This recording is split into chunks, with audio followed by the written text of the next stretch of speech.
El expresidente de Perú, Alan García, falleció tras dispararse en la cabeza antes de ser detenido por su vinculación en supuestos casos de corrupción. Presidente Moreno aseguró durante una entrevista para un medio internacional que si el expresidente Correa regresa a Ecuador, debería ir a la cárcel. Comisión de Fiscalización que investiga el caso INA Papers no estableció vínculos entre el presidente Lenín Moreno y empresas offshore. Titular del Consejo de Participación Transitorio denunció en Fiscalía presuntas irregularidades en el manejo de recursos para la reconstrucción de Manabí tras el terremoto del 2016. Ministra del Interior confirmó que 5 personas fueron detenidas por desmanes durante la protesta de este martes y afirmó que serán procesados por contravenciones y no por terrorismo. En lo internacional, volcamiento de bus turístico deja al menos 28 muertos en la isla de Madeira, en Portugal. En los deportes, Tottenham disputará por primera vez la semifinal en la Champions League, tras eliminar sorpresivamente al Manchester City.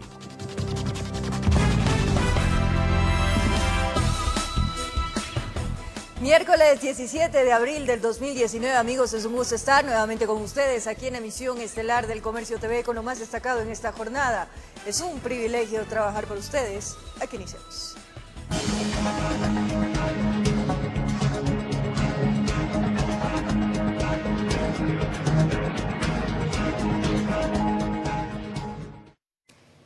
Consternación después de que el expresidente de Perú, Alan García, tomara la fatal decisión de quitarse la vida con un disparo en la cabeza. El exmandatario se habría suicidado para evitar enfrentar a la justicia por su vinculación en el caso de corrupción de la constructora Odebrecht. El expresidente de Perú, Alan García, falleció en un hospital de emergencias tras dispararse en la cabeza cuando agentes de la policía iban a detenerlo por cargos de corrupción. De acuerdo con los reportes médicos, García sufrió 3 paros respiratorios mientras estaba siendo intervenido quirúrgicamente para lograr estabilizar su salud. Sin embargo, tras casi 4 horas en cuidados intensivos, las autoridades anunciaron su deceso. Debemos decir que el presidente García ha dejado de existir hace algunos minutos. García habría tomado la decisión de suicidarse para evitar enfrentar a la justicia por su vinculación en el caso Lavallato, ya que la Fiscalía peruana había ordenado su detención preliminar este miércoles. Según las autoridades, el exmandatario pidió a los oficiales privacidad para hablar con sus abogados. Fue ahí cuando entró a su habitación y se escuchó el disparo. Y la policía forzó el ingreso a la habitación y encontró al señor García en posición de sentado con una herida en la cabeza. El abogado Erasmo Reina, defensor de García, denunció que la detención del ahora fallecido fue una diligencia irregular en su contra. Por ello, el Ministerio Público peruano abrió una investigación en contra de los fiscales José Domingo y Henry Amenábar por presuntas irregularidades en el proceso de detención y el allanamiento a la vivienda de García. El fiscal ingresó con engaños al inmueble, en ningún momento comunicó ni mostró al expresidente ni le explicó el mandato de detención preliminar y de allanamiento. Sin embargo, el ministro del Interior, Carlos Morán, señaló que la policía cumplió con todos los protocolos establecidos para ingresar al domicilio de García. La intervención de la Policía Nacional se ha pegado estrictamente a protocolos establecidos, apoyando en una diligencia judicial dictada por un juez. El exmandatario era investigado por lavado de activos y tráfico de influencias en el caso de Brecht. En su última entrevista televisiva la noche de este martes, el expresidente negó las acusaciones de corrupción en su contra y dejó un mensaje para los ciudadanos peruanos. ¿Tanto trabajo les cuesta haber tenido un presidente que no roba? Así somos los peruanos, no nos damos cuenta que alguien puede no robar, que cree en la historia, en su partido, en el futuro y en la vida después de la muerte. Los restos del expresidente Alan García son velados en la sede del partido aprista. con la realización de Marco Ruiz, informó Edison Saavedra. ¿Quién fue el expresidente peruano Alan García? A continuación les contamos parte de su vida. Alan Gabriel Ludwig García Pérez nació en Lima, Perú, en 1949. Fue abogado, orador y político peruano. Ejerció como presidente del Perú en 2 mandatos no consecutivos, de 1985 a 1990 y de 2006 a 2011. Militó desde su adolescencia en movimientos vinculados al aprismo y fue escalando posiciones. Así fue secretario nacional de organización, secretario general, secretario del Congreso Constituyente y en 1980 fue elegido diputado. Con apenas 36 años, García se convirtió en el segundo presidente desde el retorno de la democracia. Llegó a la presidencia de Perú en las elecciones generales de 1985, donde ganó en primera vuelta. La gestión de gobierno se caracterizó por la peor crisis económica en la historia del país, con una insólita hiperinflación, un recrudecimiento de los embates del terrorismo liderado por Sendero Luminoso y por diversos actos de corrupción. Por esto último, García salió del Perú y se asiló en Colombia, para luego residir en Francia. En 2006 se postuló nuevamente a las elecciones presidenciales y triunfó al derrotar a Ollanta Humala. Su segundo gobierno se caracterizó por la continuación de proyectos económicos y la reestructuración de las relaciones diplomáticas. Sin embargo, también fue acusado de actos de corrupción. En los últimos tiempos el panorama no fue muy diferente. García volvió a verse envuelto en una serie de acusaciones por casos de corrupción, vinculados esta vez al escándalo de la constructora brasileña Odebrecht, quien admitió en 2016 ante la justicia estadounidense el pago de $29 millones en sobornos durante 3 gobiernos peruanos, incluido ahí el de García, entre 2006 y 2011. Informó Andrea Urbe. Ante el suicidio de Alan García, el presidente de Perú, Martín Vizcarra, se pronunció en su cuenta de Twitter enviando sus condolencias a la familia y seres queridos de la víctima. El mandatario ecuatoriano Lenín Moreno también expresó su pésame. A estas palabras se sumó Evo Morales, presidente de Bolivia, Sebastián Piñera, de Chile, Luis Almagro, secretario general de la OEA y varios políticos de Estado del Perú. La muerte de Alan García marca un hecho en las investigaciones sobre casos de corrupción entre exmandatarios peruanos y la compañía brasileña Odebrecht. A continuación, un recuento de todos los casos en manos de la Fiscalía. La muerte del exmandatario peruano Alan García marca un hecho en las investigaciones que se realizan contra altos funcionarios de Perú, involucrados en actos de corrupción con la empresa brasileña Odebrecht. A inicios del año 2018, la Fiscalía de Perú vinculó al expresidente García con presuntas irregularidades en la adjudicación de Metro de Lima. Según informes, Odebrecht entregó $7 millones en el periodo 2006-2011 para quedarse con la obra. A todo esto, García se declaró inocente y argumentó que no existen pruebas. Quien ahora se encuentra en la mira de las investigaciones por corrupción es el ex jefe de Estado Pedro Pablo Kuczynski. Odebrecht reveló que pagó $4.8 millones por asesorías vinculadas con el mandatario. El político de 80 años recibió orden de prisión preventiva por 10 días. La noche del martes fue internado en una clínica tras presentar un cuadro de presión arterial alta. Pedro Pablo también rechazó las acusaciones en su contra. No he mentido, no soy corrupto, absolutamente claro.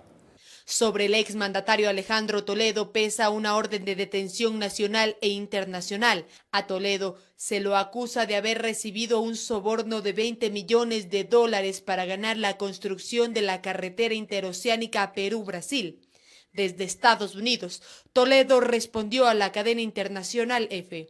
Yo juro ante lo que más tengo, mi riqueza, la riqueza de mi esposa y mi familia, de Ileana y yo, es mi credibilidad internacional como un académico. El expresidente Ollanta Humala y su esposa Nadine Heredia, en cambio, fueron señalados por lavado de activos en negocios con la compañía brasileña en el proyecto Gasoducto Sur. Ambos estuvieron presos por un periodo.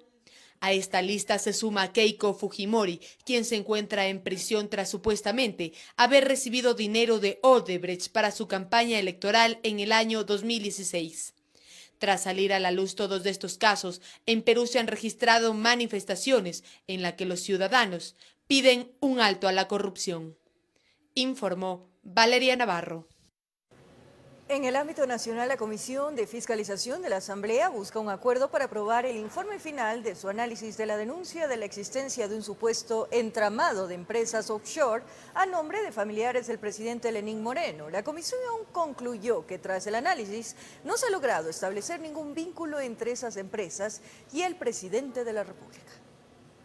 Dentro de la comisión había un primer consenso, determinar que tras el análisis de la denuncia y revisando los documentos entregados por quienes presentaron el pedido y de las instituciones de control, no se pudo determinar que el presidente de la República tenga vinculación directa con el caso denominado INAPapers. La representante del SRI dijo que no había vinculación del presidente con ningún tipo de estas empresas, ningún tipo de manejos económicos, ni traspasos, ni fondos, ni nada. No se ha podido determinar ningún nexo directo del presidente de la República, pero sí de su hermano. Que si bien existe evidencia de que el hermano del presidente posee empresas offshore que habrían sido utilizadas, al tratarse de personas privadas, el caso deberá ser analizado e investigado por la Fiscalía. La Fiscal General de la Nación investigar, pedir una asistencia penal, una cooperación internacional a Panamá, abrir estas cuentas y ver las transferencias, los depósitos, los movimientos. Pero acá dejan en claro que si tras la investigación de la Fiscalía se determina algún tipo de vinculación con el primer mandatario, cualquier bancada podrá iniciar un proceso de juicio político más adelante si lo creyeran conveniente. Estos elementos podrían conducir a la presentación de un juicio político en lo posterior.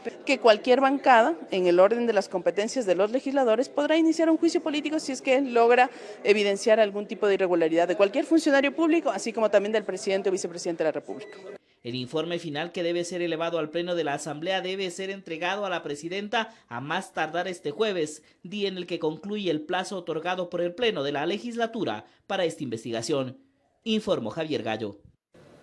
Familiares de los periodistas asesinados en la frontera norte anuncian que apoyan el proceso de juicio político que se impulsa en la legislatura en contra de la ex canciller María Fernanda Espinosa.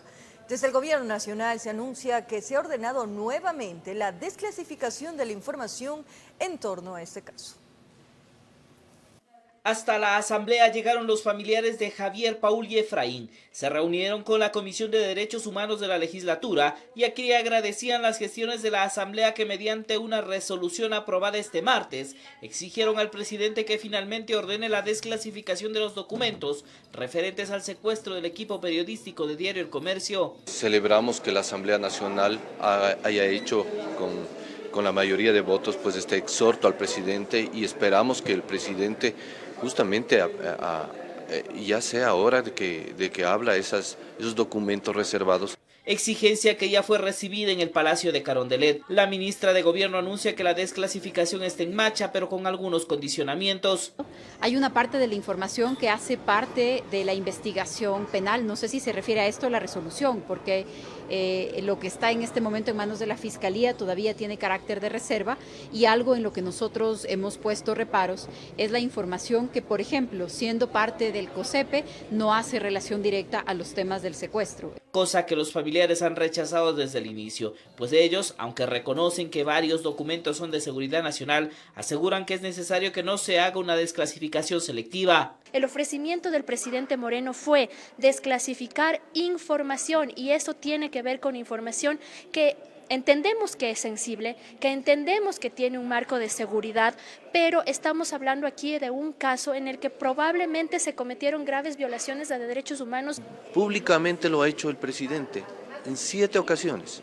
Lo ha hecho, lo ha pedido, y el ministro de Defensa no ha soltado esa información. Es decir, aquí, ¿de quién dependemos? ¿De la palabra del presidente o de lo que quiera hacer el ministro de Defensa en este caso? De paso, ellos anuncian que apoyan el juicio político en contra de la ex canciller y actual presidenta de la Asamblea de la ONU, María Fernanda Espinosa, y da sus razones. Justamente la inacción que hubo por parte de la Cancillería cuando es un problema binacional, es decir, de Colombia y Ecuador, y debía la Canciller estar todos los días pendientes ahí con la Canciller de Colombia respecto a las problemáticas que sucedían.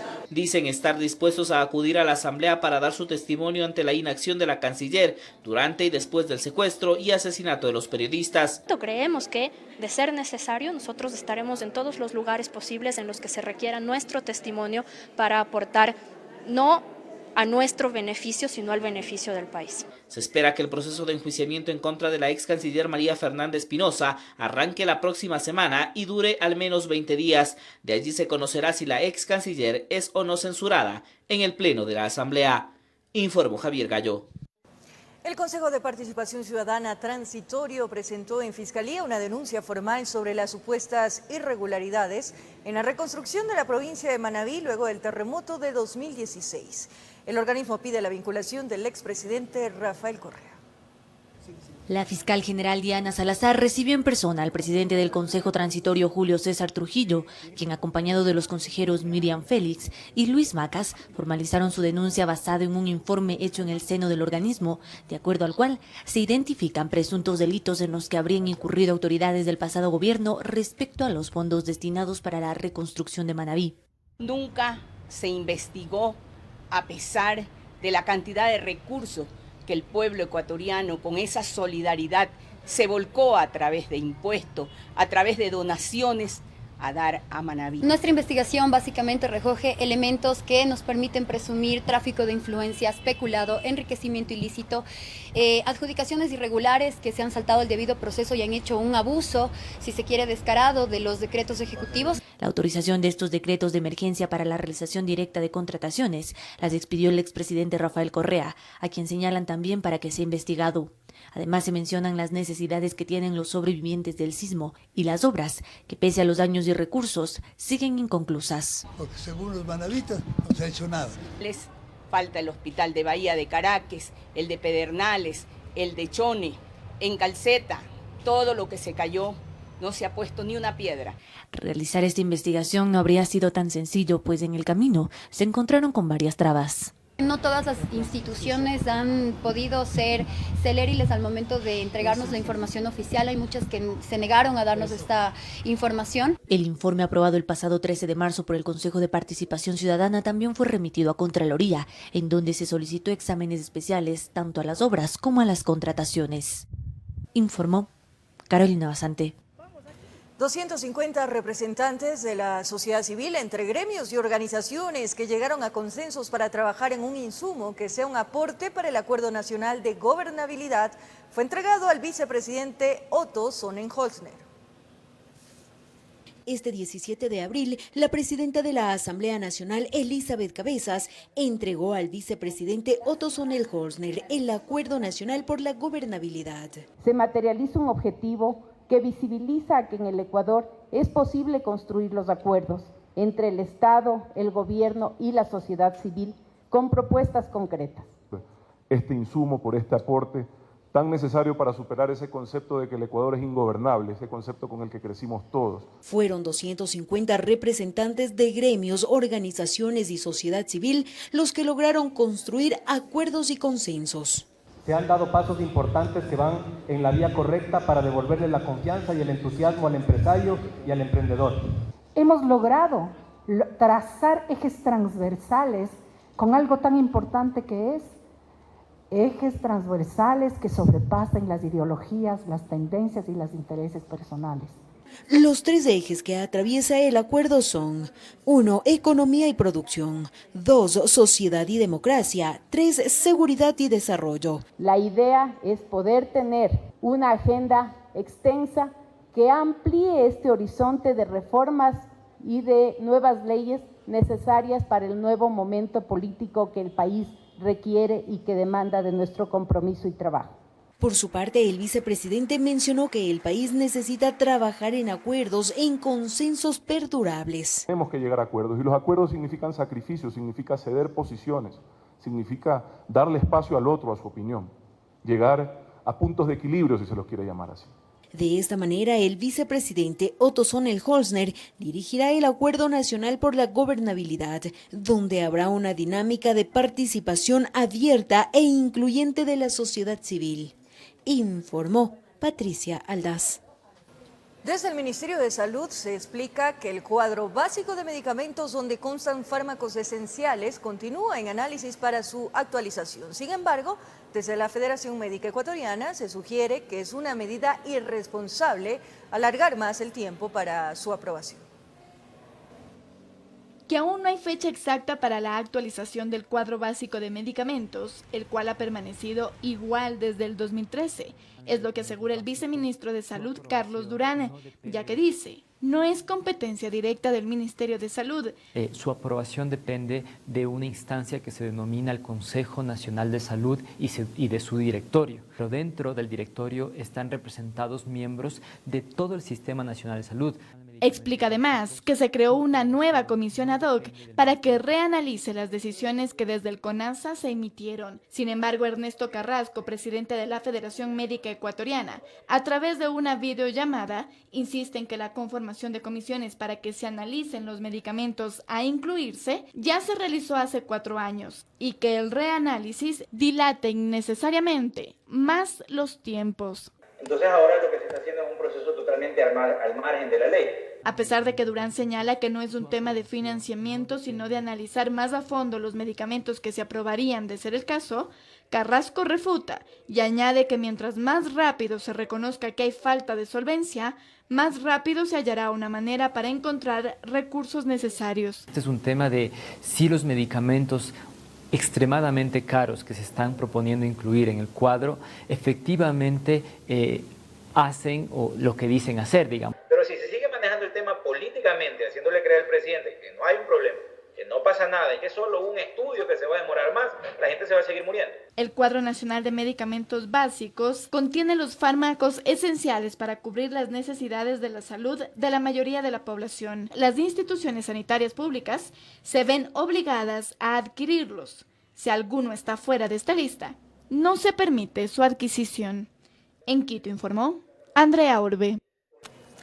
Las 5 personas que fueron detenidas en las protestas en contra del gobierno del presidente Lenín Moreno serán procesadas por contravenciones menores. Así lo dio a conocer la ministra del Interior, María Paula Romo, quien además se refirió a la falta de una ley para procesar los delitos cibernéticos o piratería informática.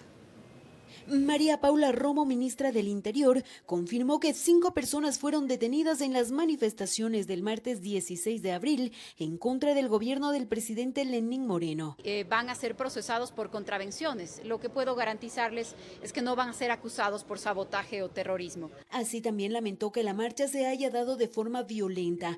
La manifestación de la expresión de opiniones está garantizada, así se ha hecho y así se va a seguir haciendo en el gobierno. Por otra parte, la ministra del Interior se refirió a la presencia de los padres de Olavini en la ciudad de Quito, quienes denuncian irregularidades en la detención del ciudadano sueco.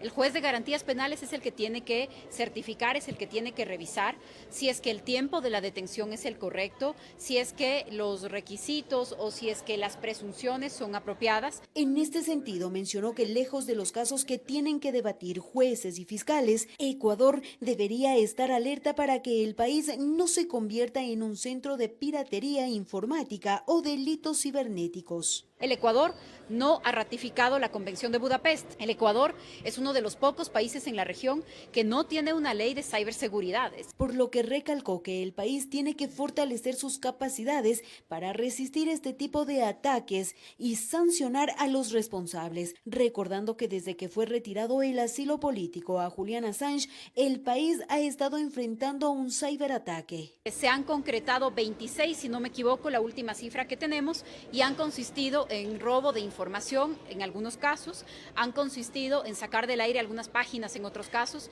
Por otro lado, la ministra del Interior se refirió al juicio político que la Asamblea va a llevar a cabo en contra de María Fernanda Espinosa, ex canciller de la República, quien en la actualidad es la representante máxima de la ONU. Mencionó que la Asamblea tiene que hacer una diferencia entre los temas que pueden puede y no tratar con respecto a la situación de la señora María Fernández Pinoza. Que hay que tener toda la precaución en que el juicio político se refiera a los temas que están planteados y los que puede tratar la Asamblea Nacional, y por supuesto los temas de política internacional se definan también en ese escenario.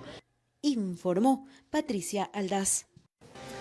Momento de nuestra primera pausa comercial aquí en la emisión estelar del Comercio TV, y al regresar les contamos, amigos televidentes, que cámaras de seguridad, miren estas imágenes impresionantes, dejaron en evidencia el violento accionar de varios delincuentes que no duraron en disparar cuando robaban un local comercial en el sur de Quito. Además, en medio del dolor fueron enterrados los restos mortales de Edison Cosíos, víctima de las protestas estudiantiles en el 2011. Los detalles en breves minutos.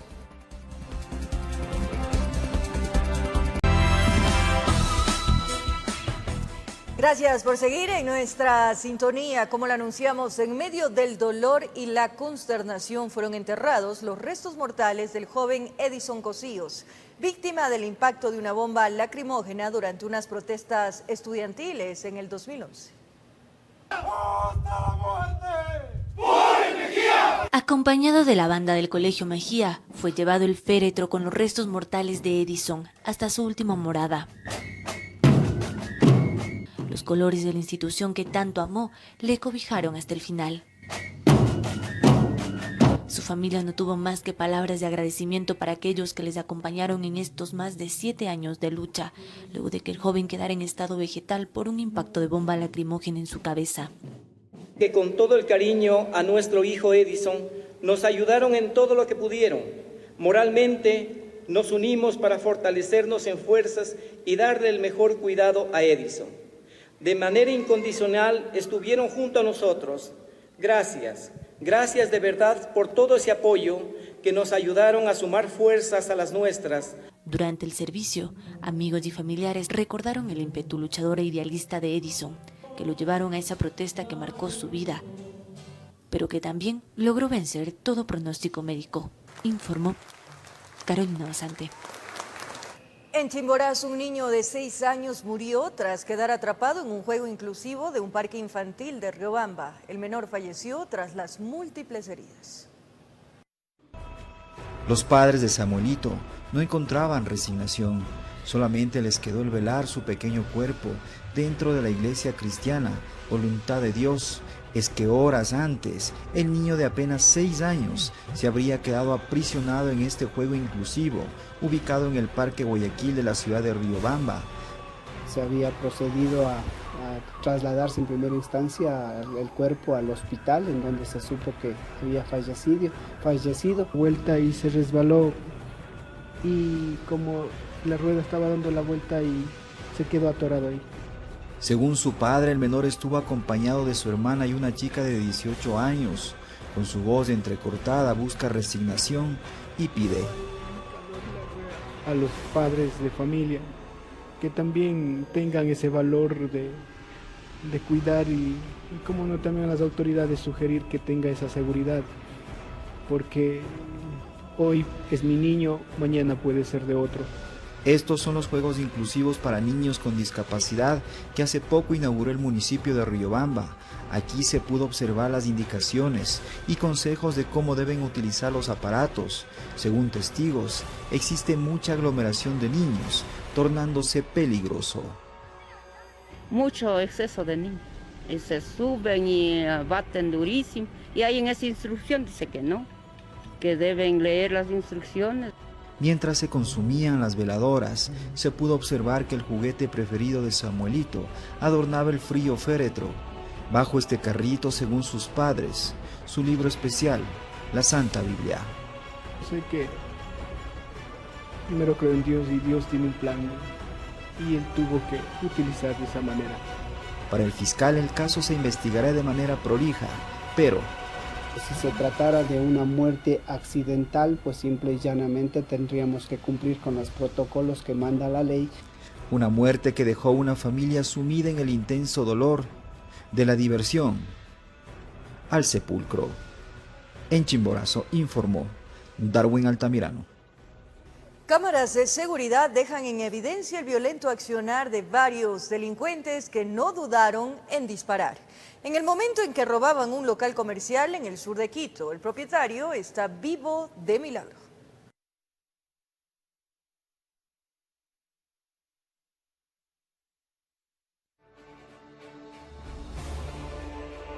El local está ubicado en el barrio Alianza Solidaria, al sur de la capital. Los presuntos amigos de lo ajeno llegaron en la noche y antes que cierren el negocio ingresaron. El uno llevaba gorra y el otro casco.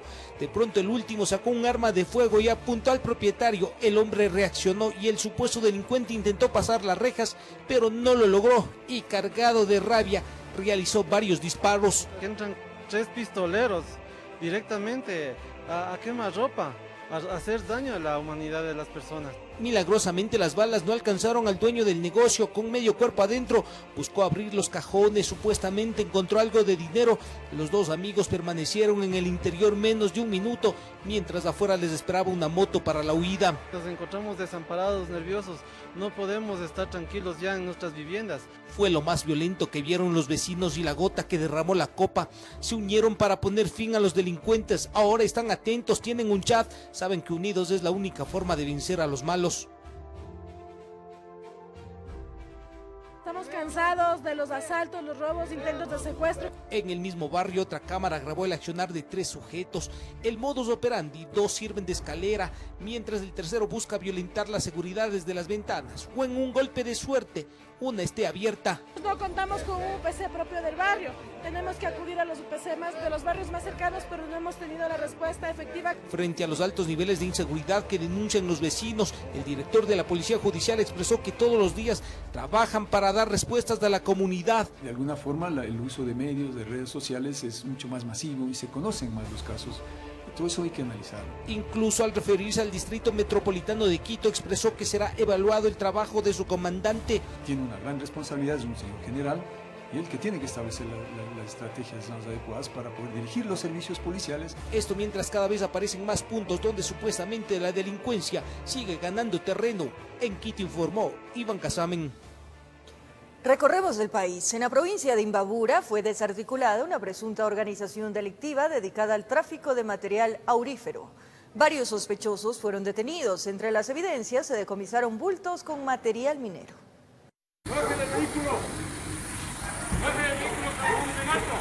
En esta ocasión llegaron en busca de intermediarios, compradores, transportistas y seguridad. Los sospechosos eran dirigidos por alias del Tigre, quien supuestamente era la cabeza de la organización dedicada al tráfico de material minero proveniente de la zona de Buenos Aires, en la provincia de Imbabura. Tiene relación con situaciones propias en referente al caso de Mascarilla. La presunta organización habría logrado reclutar a 6 uniformados en servicio activo en los grados de sargentos, cabos y policías, quienes laboraban en el eje preventivo.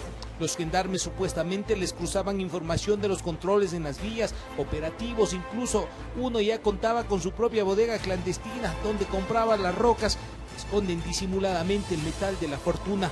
Lamentablemente se convirtieron ya en propietarios, los dueños del material ilegal aurífero. Entonces ya comenzaban a comercializar y ser parte ya directamente como líderes de estas estructuras. Los allanamientos se realizaron en Imbabura, Pichincha y El Oro. En esta última provincia se encuentran las plantas trituradoras de la roca para extraer el mineral.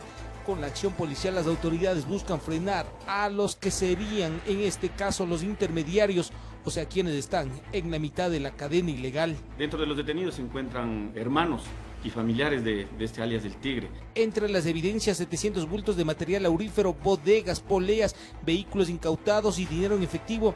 En esta ocasión la acción policial no alcanzó a las montañas de Buenos Aires. Esta actividad engloba otros delitos, otras actividades como son la violencia, ¿no es cierto?, el tráfico también, la tenencia de armas, ha habido homicidios. Pero no fue el único trabajo. El Mega Avalancha abarcó otros 5 operativos ejecutados en varias provincias del país que permitieron la desarticulación de 4 presuntos grupos delictivos, 29 detenidos, 10 armas decomisadas, así como $108.000. ¡Extienda los brazos! En Quito informó Iván Casamen. Alrededor de 100 casos de abuso a niñas, niños y adolescentes son los que se encontrarían represados en la Fiscalía, por lo que las víctimas y sus familiares iniciaron una jornada de protestas a nivel nacional para que se les dé trámite. Se apostaron en los exteriores de la Fiscalía General del Estado para elevar su voz de protesta. Llegaron de diferentes partes del país. Rechazan el abuso sexual en la niñez. Y en los casos que están archivados se nos den respuestas por qué fueron archivados esos casos. ¿Hablamos de cuántos casos? ¿Tienen idea? Los casos que se encuentran represados son más de 100 en las diferentes operadores de la Fiscalía General del Estado. Juan Vallas prefiere no ocultar su rostro para relatar la violación sexual de la cual dice habría sido objeto cuando tenía 16 años de edad. Asegura lo mismo le ocurrió a un centenar de adolescentes. El responsable sería un cura de Guayaquil. Nos amarró, nos golpeó desnudos en su cama y actualmente pues la Fiscalía decidió archivar mi caso. Ahora está en manos de la jueza que decida si se archiva o no. Pero por favor, queremos ver si realmente hay integridad y garantías del Estado hacia las víctimas. El caso de Jorge Palacios es similar. Casi toda su vida ha transcurrido con ese dolor interno. Su corta edad le impidió enfrentar a un sacerdote de Cuenca que abusó de su inocencia. Fuimos revictimizados en cierto punto por la Fiscalía, porque la Fiscalía te obliga primero a ir a la medicina legal. En medicina legal yo tengo que volver a ser niño, volver a contar el calvario que pasé. Y después, ante una fiscal, la misma situación de poder declarar ante ella qué es lo que me pasó. Casos de abuso sexual en niñas, niños y adolescentes en el ámbito familiar, educativo y la iglesia, que fueron puestos en conocimiento de la fiscal Diana Salazar, con la esperanza que se judicialicen, como fue uno de los objetivos de la Comisión Ocasional a Ampetra. Tenemos la esperanza, sí, en la nueva fiscal. Tenemos la esperanza que no se vuelva como otras autoridades del gobierno que empiezan y llegan a las instituciones y por el odio a ciertos partidos políticos, por el odio a ciertos personajes, se preocupe más la palestra pública de la corrupción, cuando estos temas tan lacerantes, tan vulnerables como es el tema de los niños, niñas y adolescentes y el abuso sexual ha pasado no a un segundo plano, sino a un tercer o cuarto plano. Este es el inicio de una serie de plantones que pretenden desarrollar a nivel nacional como muestra de rechazo y que su voz no se apagará. Y para que se dé cumplimiento a la consulta popular, donde el 75.53% de ecuatorianos votaron para que este delito no prescriba, informó Héctor Romero. Los 3 hombres procesados dentro del caso de violación a Marta, nombre ficticio de la víctima de abuso sexual registrado el pasado 13 de enero en un bar en el norte de Quito, fueron llamados a juicio este miércoles por un tribunal de garantías penales. Luego de una hora de audiencia este miércoles, la jueza de garantías penales, Gloria Pinza, resolvió llamar a juicio a Juan M. y a los hermanos John y Dani P. por el presunto delito de violación grupal a Marta, nombre ficticio de la víctima. Ya ha sido llamado a juicio, las piezas procesales han sido ya remitidas para el Consejo Judicial Norte para que se señale día y hora para la audiencia de juzgamiento en contra de los 3 responsables. Durante la diligencia, la magistrada estableció los principales hechos registrados el pasado 13 de enero, cuando ocurrió el supuesto ataque en un bar en el norte de la capital. Además, detalló las pruebas recopiladas por la Fiscalía, motivación para su dictamen que ahora espera la audiencia de juzgamiento. La audiencia de juzgamiento ante tribunales en el cual ya se va a emitir la sentencia condenatoria contra estos ciudadanos.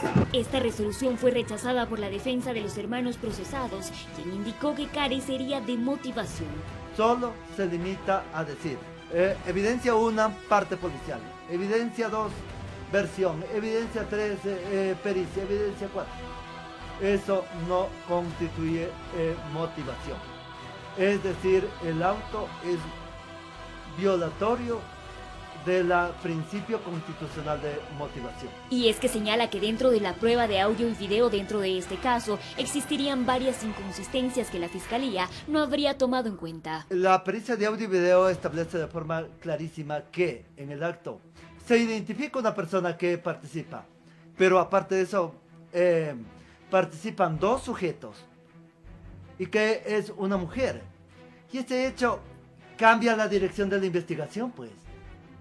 Porque ahí en las personas que encontraban reunidas festejando, no había la presencia de otra mujer. Y hay una cuarta voz también que no está identificada.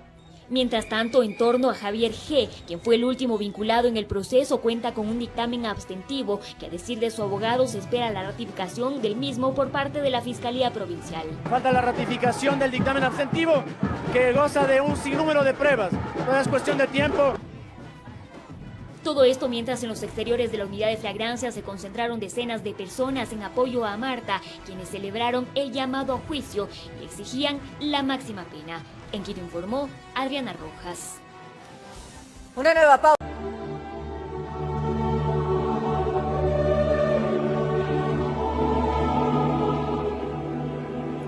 Durante este miércoles santo se llevó a cabo la misa de la reseña histórica de la cruz, también conocida como ceremonia del arrastre de caudas.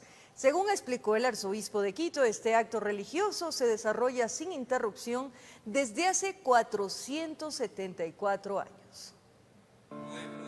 Con la iglesia de la Compañía de Jesús completamente llena, inició la ceremonia de arrastre de caudas. Este acto religioso, según explicó el arzobispo de Quito, lejos de parecer un acto folclórico, es la expresión de lo que significa para el ecuatoriano y en particular para el quiteño ser un verdadero cristiano. Somos una sola cosa, un solo país, un solo credo, y todos y todas las religiones creen en eso, en que tenemos que hacer el bien. Dentro del arrastre de caudas y batida de la bandera, el venerable cabildo de canónigos presididos por el arzobispo utilizan sus respectivos vestidos de coro, que son llevados durante las ceremonias fúnebres.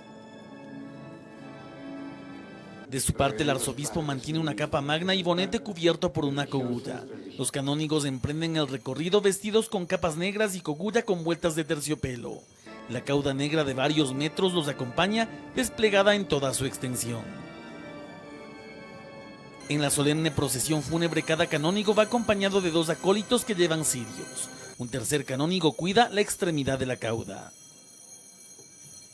Al llegar al altar, el prelado, dejando la reliquia de la bandera Cruz de Cristo y tomando en sus manos la bandera negra con cruz roja, la bate primero sobre el altar y luego lo hace sobre los canónigos arrodillados y postrados en el coro bajo. Antes del cristianismo había una ceremonia especial que solían hacer batiendo la bandera para que den culto a aquellos que murieron anteriormente en batalla, los soldados héroes. Y por eso aquí se realiza la batida de la bandera, para decir eso que hacían nuestros antepasados. Cuando llega Cristo nos damos cuenta que toda muerte implica resurrección. La historia, según la creencia cristiana, señala que el jefe sobreviviente batía primero el estandarte sobre el féretro del general difunto y luego movía ese estandarte sobre la legión romana, para transmitir a los soldados la valentía, espíritu y los valores del militar fallecido. Aunque otros países han intentado retomar esta ceremonia, se conoce que en el Ecuador es el único lugar donde se conserva esta tradición, informó Javier Rosero. Con esto nos despedimos, amigos. Gracias por su compañía, cariño, pero sobre todo, fiel sintonía. Un abrazo grande.